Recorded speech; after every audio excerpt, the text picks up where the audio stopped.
capítulo 10. Por que, Senhor, te conservas longe e te escondes nas horas de tribulação?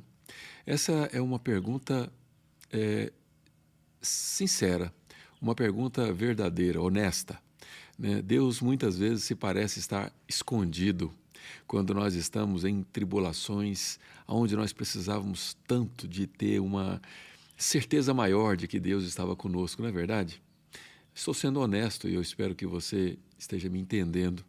Por que te conservas longes e te escondes nas horas de tribulação? Nós gostaríamos que quando estivéssemos em tribulação, Deus se aparecesse de alguma maneira, né? Nem precisava ser visível, mas que Ele falasse ao nosso ouvido exatamente o que fazer, que Ele nos trouxesse consolo, mas não é assim que Ele faz. Por que o Senhor se mostra longe? Qual é o propósito de Deus não se apresentar? Deus não podia apresentar-se fisicamente para todo mundo ver. E aí veríamos que ele realmente é palpável e tal. Como é que seria isso, né? Seria mais fácil pregar esse evangelho para aqueles que estão perdidos? Muito bem, para responder essa pergunta nós precisamos ir mais fundo e esse mergulho que nós faríamos, nós passaríamos pelo plano de Deus para salvar a humanidade. E esse plano de Deus para salvar a humanidade, ele começa antes ainda. Ele começa no momento que Deus nos criou, ou melhor, no momento onde Ele planejou nos criar. Qual foi o objetivo de Deus? Aqui nós falamos sobre fé coerente. E fé coerente passa por fé onde racionalmente nós buscamos entendê-la. Fé é sobrenatural, né? Fé é o seu subconsciente acreditando no que não existe, mas que dentro da nossa mente, dentro do nosso ambiente de criação, aquilo já está sendo construído e passará a existir. Isso é sobrenatural, mas é racional você entender isso, entender que você crê, que você acredita que é possível. Então, o sobrenatural e o natural se misturam.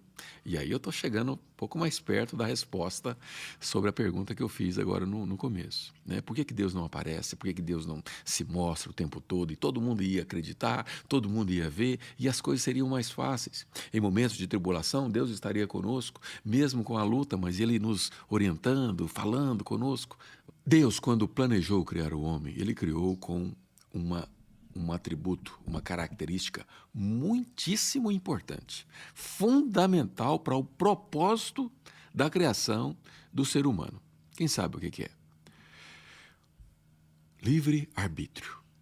Escolha. Nós temos uma escolha.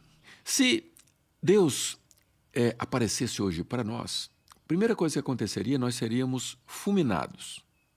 Porque a glória de Deus, ela não pode ser vista por olho humano. Um dia nós vamos receber um corpo totalmente incorruptível. E esse corpo glorificado, esse sim, pode ver Deus.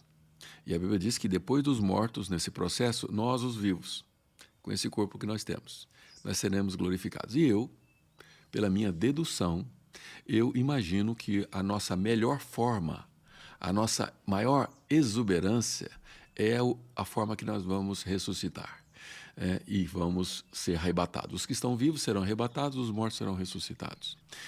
Bom, com esse corpo glorificado você poderia ver Deus. E é por isso que Ele não aparece, Ele não poderia aparecer.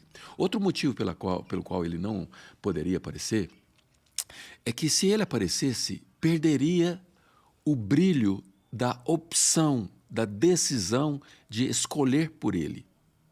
E Ele, na verdade, Ele se deixa ser mostrado para quem quer vê-lo. Por que Deus não aparece nas nossas tribulações? Por que Deus não aparece para todos os seres humanos, para que todos possam crer nele? Nós não poderíamos vê-lo, porque isso nos mataria, por causa da nossa corrupção. Mas quando nós estávamos no Éden, quando o ser humano estava no Éden, lá ele aparecia, porque nós, Adão e Eva, tinham um corpo que não era esse corpo. Então isso responde com com absoluta certeza do motivo. O homem caído, corrupto, o homem que tomou conhecimento, a partir do momento que ele experimentou da árvore do conhecimento, ele passou a ter conhecimento da sua forma, das suas limitações, e aí ele olhou para aquilo e percebeu, como aconteceu com Pedro. Pedro andando sobre as águas, quando ele teve fé, ele foi em direção a Jesus, mas quando ele começou a observar, quando ele teve conhecimento do que estava acontecendo, aí ele perdeu a graça. Então, com Deus seria a mesma coisa e hoje nós não poderíamos vê-lo, mas ele, como acabamos de ler no capítulo 19, ele pode ser encontrado. E a voz de Deus pode ser ouvida, não audivelmente, mas ouvida através de vários caminhos, de vários meios. Uma noite discursa para outra noite. E quando nós estamos em tribulação, achando que Ele não está conosco, Ele está se escondendo, na verdade, Ele não está escondido, não. Ele está bem presente. Na sua palavra você o encontra. Ao ler qualquer trecho da Bíblia com uma intenção de ouvir a voz de Deus, você vai ouvir a voz de Deus. Com a intenção de ouvir e ter uma direção, Ele de alguma forma ele vai falar com você.